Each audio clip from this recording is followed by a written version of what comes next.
ओम शांति। आज प्यारे मीठे भगवान की मीठी मुरली मंथन की डेट है 20 जुलाई 2021। तो मीठे मीठे बाबा अपने बच्चों से कह रहे हैं, मीठे बच्चे, इस सभा में बाहर मुखी बनकर नहीं बैठना है, बाबा की याद में रहना है। मित्र संबंधी अथवा धंधे आदि को याद करने से वायुमंडल में विघ्न पड़ता है। भगवान हमें ये बता रहे हैं कि इस सभा में बाहर मुखी बनकर नहीं बैठना। तो कौन सी सभा चल रही है ये? इंद्र सभा, जहाँ स्वयं भगवान आते हैं। तो जब मुरली पढ़ते हो ना, सुनते हो, मनन करते हो, तो बाहर मुखता में मत आओ, बाहर की बातें मत याद रखो, बाबा की याद में बैठो। मन बुद्धि एकाग्र है, दोनों को एक ट्रैक में ला करके सुनो। जितना भगवान की याद में रहेंगे तो देखो, सारे दिन तो हमें घर धंधे मित्र संबंधी बच्चे सब संभालने ही हैं, वो भी अच्छी रीति। तो जिस वक्त पढ़ाई करे, अब जैसे कोई बच्चा पढ़ने बैठा, हम्म, और वो चारों तरफ का दिमाग, खेल कूद, मम्मी पापा डैडी भाई बहन सब याद आ रहे हैं, तो पढ़ाई अंदर जाएगा? बिल्कुल नहीं। तो वही बाबा कह रहे हैं, इस सभा में बैठे हो, मुरली सुनने बैठे हो, ईश्वर के सम्मुख हो, तो एकदम कनेक्ट रहो। नहीं तो क्या होता है ना, वायुमंडल में विघ्न पड़ता है। और मन को संभाल लो, मन के टेस्ट को ठीक कर लो। अब जैसे कोई बीमार है, दवा खाते खाते कैसा मुंह का टेस्ट बिगड़ जाता है, तो उसको किसी ने खीर खिलाया तो बोलता कितना कड़वा है। तो जो वैसे उसने ऐसा बोला, तो क्या खीर गुस्सा हो गया कि मुझे कड़वा बोला?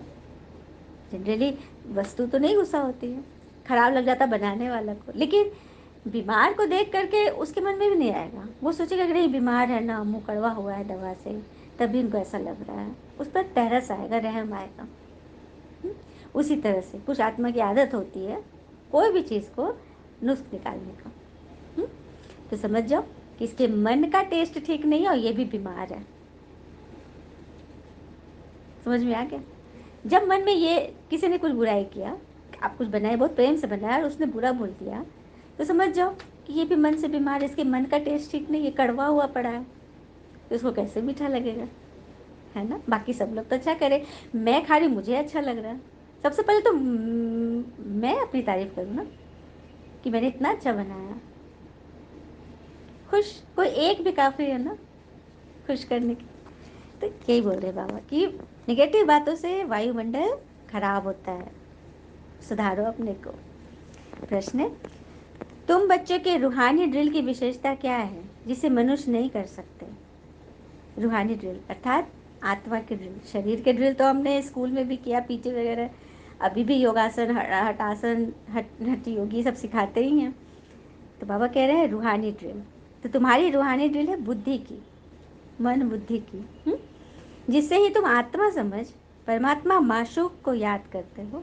अच्छा, ईश्वर सबके माशूक है ना, बिलवड है ना, क्योंकि हर धर्म की आत्मा अपने अपने नाम से, भाषा से किसको याद कर रही है? उस एक की तरफ तो इशारा है। और इसका भी इशारा गीता में है, मन मना भव, अर्थात मन को लुभाने वाले में सदा लगा के रखो, जो तुम्हारे मन को हमेशा एनर्जी दे। कभी कोई नहीं बोलेगा, न बोला है न बोल रहा है कि ईश्वर को याद करते हैं तो मन खराब हो जाता है। कभी नहीं, कभी भी नहीं। और हाँ, ईश्वर को याद करते करते यदि आपकी आंखों में पानी आ जाए और आप एकदम कट टू कट कनेक्ट हो जाए, तो समझ लीजिएगा कि ईश्वर के साथ आपका तार जुड़ गया है। उसी वक्त जो चाहना है ना, मांग लो, इच्छा कर दो भगवान से, है ना? तो ये बात है, मन मनोभाव यही है। दुनिया में तो और कोई परमात्मा को जानते ही नहीं, तो ड्रिल कैसे करेंगे याद की? कैसे हम यहाँ से ऊपर जाते, परम धाम में मिलकर आते, बाबा को नीचे बुला लेते, सूक्ष्म मतलब फिर 5 स्वरूपों का अभ्यास करते, आत्मा के 5 रूप को याद करते हैं। बाकी वे तो शारीरिक ड्रिल करते हैं ना, यहाँ तो भगवान हमें आत्मिक ड्रिल सिखाते हैं। ओम शांति। बाबा कहते हैं गीता में भगवानुवाच है, जो कि बच्चों का भी वाच है। वाह, क्या बात बोली बाबा ने। भगवानुवाच अर्थात भगवान के वचन, तो अब वो बच्चों का भी वचन हो गया, क्योंकि ईश्वर की वाणी, बाबा कह रहे हैं कि तुम बच्चे सुनाते हो ना और मेरी ही ड्रिल सिखलाते हो, तो भगवानुवाच के साथ बच्चों का भी वाच है। चलो, बहुत बड़ी बात है ना। और कहते भी है ना कि तुम पानी जैसा बनो जो अपना रास्ता खुद बनाता है, पत्थर जैसा न बनो जो दूसरे का भी रास्ता रोक लेता है ना। फिर बाबा ने आगे बोला, वैसे तो भक्ति मार्ग में भी मनुष्य आत्मा ईश्वर को याद करती है, मगर न तो अपना अस्तित्व न परमात्मा का ही जानती है, इसीलिए तो आस्तिक नहीं कहलाते। ये भी बड़ी बात है, आस्तिक बाबा बोलते नहीं हो क्योंकि भगवान को बिगड़ जाने बुझे याद कर रहे। आस्तिक माना ईश्वर के अस्तित्व को, आत्मा के अस्तित्व को जानना, ड्रामा के रहस्य को जानना, वो है आस्तिक। तो उनकी याद भी शरीर से कर रहे सब कुछ, तो प्राप्ति भी बस शरीर तक रहेगी, आत्मा में तो मिलती नहीं। आत्मा तो सुखी की सुखी है ना। फिर बाबा बोले, तुम बच्चों को पूरा निश्चय है कि हम अब नरकवासी से स्वर्गवासी 21 जन्म के लिए बन रहे हैं। यहाँ भी जब कोई मरते हैं तो क्या कहते हैं, स्वर्गवासी हुआ, स्वर्गवासी हुआ, परंतु कितने समय के लिए ये कोई नहीं जानते। कह जरूर देते हैं कि ये तो स्वर्गवासी हो गया, स्वर्ग पधार गया, लेकिन कितने कितने दिन के लिए ये कोई नहीं जानता। तो अब ये कौन निश्चय कराते हैं अपने बच्चों को, स्वयं गीता का भगवान। बाबा कह रहे कभी ये कौन तुम्हें निश्चय कराता है कि तुम 21 जन्मों के लिए स्वर्गवासी बन रहे हो, स्वर्ग में रहने लायक देवी देवता बन रहे हो, कौन निश्चय करा रहा है, स्वयं गीता का भगवान परमात्मा शिव। परंतु मनुष्य समझते हैं कि शिव तो निराकार है, वो कैसे आकर सिखाएंगे। तो यह सब उन्हें न जानने के कारण ही हो रहा है, जो शिव की जगह श्री कृष्ण का नाम डाल बड़ी भूल कर दी है। पिता की जगह बच्चे का नाम, कितनी बड़ी भूल है ना। इसी को तो सुधारने के लिए भगवान आए हुए हैं। और पिता और बच्चे पर एक बात याद आ रही है कि यदि कोई बच्चा कॉलेज गया, कुछ संग वगैरह भी हुए, और पिता ने उसको देखा उसको सिगरेट पीते हुए, पिता को तो बहुत गुस्सा आ गया। बच्चे को तो पहली बार देखेगा कोई पीता तो कितना गुस्सा आएगा। अच्छा, यहाँ पे एक बात है, सिगरेट गलत है कि बच्चा गलत है? सिगरेट पीना गलत है कि बच्चा गलत है? सोच के बताइएगा। सिगरेट पीना गलत है तो बच्चे को नहीं डांटे, बच्चे को प्यार से स्वीकार करना है, इस तरह से बातें करना है कि हाँ हाँ बेटा, ये सब होता है इस उम्र में, हम लोग भी जब थे ना, तो ऐसी परिस्थिति आई थी, लेकिन बेटा ये तो गलत चीज़ है ना, कितना इसे देखो, उस पर कैसे फ़ोटो भी बना हुआ है, हाँ, मुँह नाक सब सड़ जाता है, कंठ, तो ये अच्छी चीज़ नहीं है, सुनो ना, इसको मत लेना तुम। बट प्यार से समझाया तो क्या वो बच्चा फिर कभी पिएगा? नहीं। यदि पहले दिन इसको एकदम डांट देता तो उसको लगता है कि सब तो पी रहा, पापा तो ऐसे डांटते हैं, ये वो मैं बड़ा हो गया हूँ, दूसरे तरह का उसका स्टेटमेंट्स होते हैं। तो ये संबंध बहुत बारीक है, महीन है, तो रिफॉर्मेशन चाहिए, पनिशमेंट नहीं। और छोटे बच्चों का रिमांड होम, सुधार गृह होता है ना, जो कि बच्चे छोटा गुनाह करते हैं तो गलत काम करते हैं तो उसको सजा थोड़ी दी जाती है, रिमाइंड होम में रखा जाता है, रिफॉर्मेशन सेंटर में। इसीलिए भगवान कह रहे हैं, हाँ, प्यार से समझाओ सबको। फिर बाबा कह रहे कि शिव जयंती होती है संगम की रात्रि पर, फिर उसके बाद श्री कृष्ण जयंती होती है सवेरे में। ये भी बड़ी बात है, शिव आते हैं शिवरात्रि में। रात्रि किस चीज़ की? अज्ञान अंधकारता पाप की रात्रि में शिव अपने ज्ञान का प्रकाश लेकर आते हैं, और फिर सुबह हो गई मतलब सतयुग हुआ तो श्री कृष्ण का जन्म हो गया। क्योंकि रात्रि में भगवान पढ़ा रहे हैं, पढ़ के जब हम 16 कला संपूर्ण बनते हैं तो नंबर 1 बनते हैं, वो सवेरे हो जाती है, वो सत्युग हो जाता है। तो यह बात तुम बच्चे ही समझ सकते हो। श्री कृष्ण की आत्मा अभी यही 84 जन्म ले पूरे 5000 वर्ष पाठ बजा रही है। तो श्री कृष्ण की आत्मा 84वां जन्म कौन है, सबको पता है ना, लेखराज दादा इस संस्था के फाउंडर, जिनके तन में परमात्मा शिव ने प्रवेश कर उनका नाम क्या रखा, ब्रह्मा, क्योंकि शास्त्रों में भी है ना, सृष्टि की स्थापना ब्रह्मा जी के द्वारा।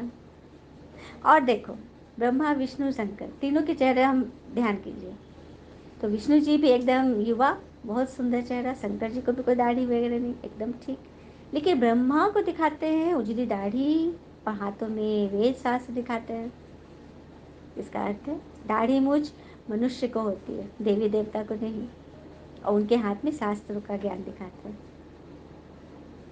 तो मनुष्य रूप में जब श्री कृष्ण का 84वां जन्म मनुष्य रूप में जब आते हैं तो उनको दाढ़ी मूछ मतलब वानप्रस्थ अवस्था के होते हैं, वृद्ध होते हैं, अनुभवी होते हैं, तो वही ब्रह्मा बनते हैं। जिनके तन में परमात्मा शिव ने प्रवेश किया। फिर बाबा कह रहे कि ये संगम है कल्याणकारी युग। जिस संगम में आत्मा परमात्मा का मिलन मेला होता है, इसी संगम युग में।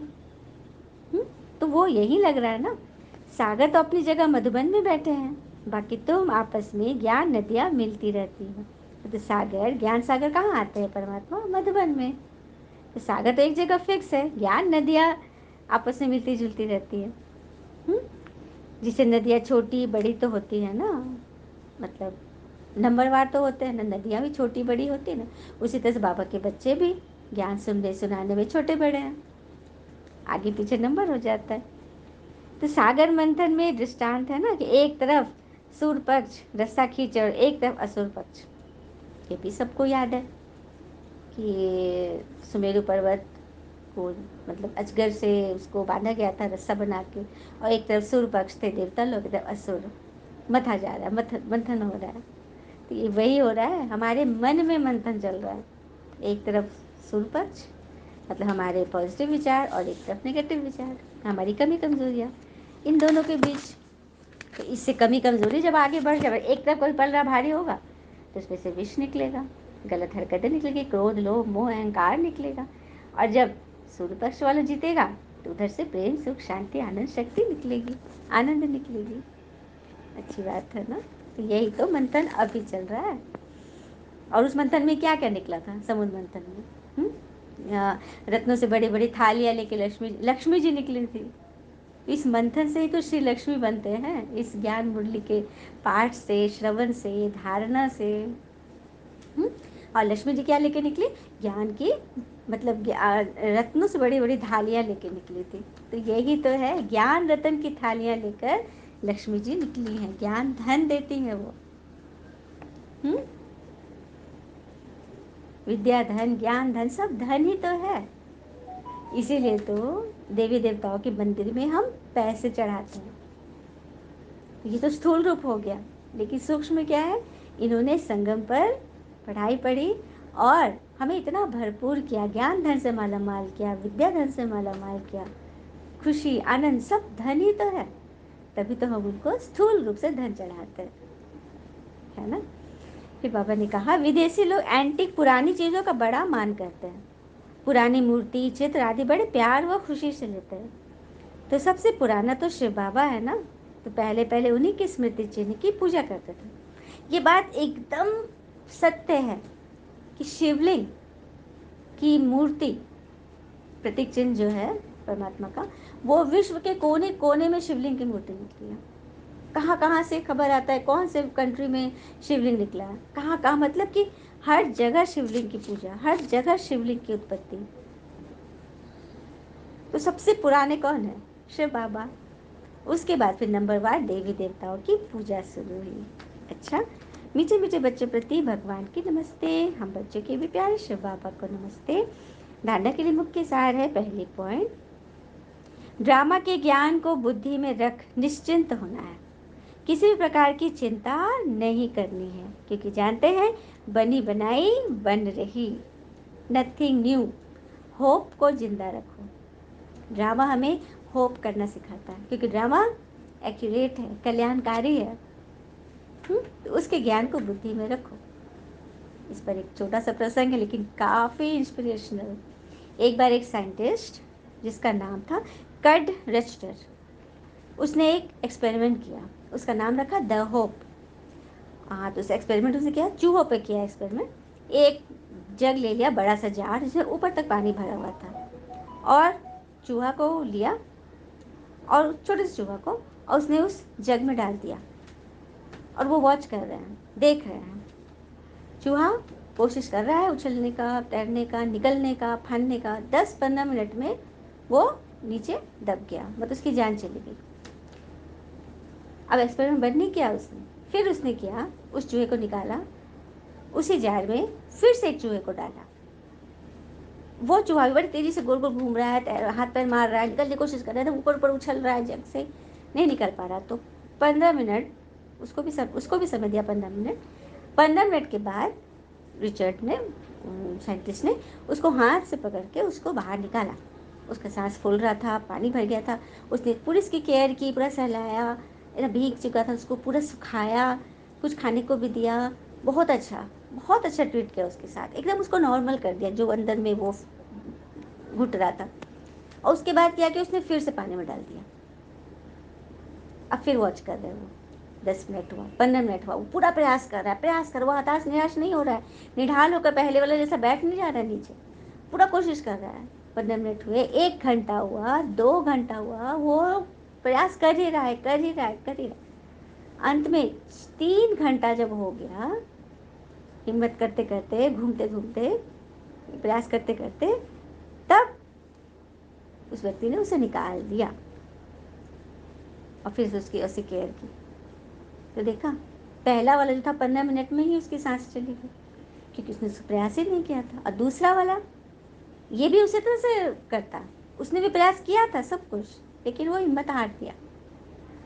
और इसको जब 15 मिनट के बाद बचाया उसने, तब उसके मन में क्या घुसा कि कोई हाथ आएगा और मुझे बचा लेगा पानी से। ये होप उसको जिंदा रखा। 3 घंटा नहीं, वो 6 घंटा भी वो नहीं कुछ होता उसको, क्योंकि उसको एक होप था कि जिसने मुझे डाला है वो मुझे निकालेगा। आई बात समझ में? कितनी बड़ी बात है। और कहते हुए है ना कि खोने के बाद पाने की खुशी, हार के हार के बाद जीतने की खुशी, रोने के बाद मुस्कुराने की खुशी, कि कोई तुलना ही नहीं कर सकते। इसी तरह से जब जीवन में कोई समस्या आ जाए तो समझना है कि परमात्मा हमें चेक कर रहे हैं, समस्या के सागर में डाल करके हमें वॉच कर रहे हैं। हम घबराए नहीं, हिम्मत नहीं हारे, उनका हाथ आएगा, किसी भी रूप में आकर हमें बचाएगा। ये होप हमें नहीं छोड़नी है, और ये एकदम सत्य है कि बचना ही है। होप को जिंदा रखो। कि दूसरी पॉइंट, बाबा द्वारा बृहस्पति की दशा अभी बैठी है ना, भगवान बताते हैं ना, होप रखो, आशावादी रहो, नथिंग न्यू है, तुम्हारे पर बृहस्पति की दशा बैठने वाली है, तो उस पर ध्यान टिका के रखो अर्जुन की तरह। अपनी संभाल करो, कहीं राहु का ग्रहण न लग जाए। कोई भी ग्रहचारी हो तो ज्ञान दान से समाप्त करो। ज्ञान दान, सबसे पहले खुद को ज्ञान दान करो, अपने आप को संभालो, अपने शरीर की संभाल करो। शरीर बहुत ही ज़रूरी है। शरीर को नहीं देखेंगे तो फिर काम कैसे होगा? हम्म शरीर से ही तो हम योग करेंगे ना, सब कुछ शरीर के द्वारा ही होगा। चलिए, वरदान दिया बाबा ने, सदा मनन द्वारा मगन अवस्था के सागर में समाने वाले अनुभवी मूर्त बनो। सदा मनन द्वारा मगन अवस्था के सागर में समाने वाले अनुभवी मूर्त बनो। तो अनुभवों को बढ़ाने का आधार है मनन शक्ति। मनन वाला स्वतः मगन रहता है।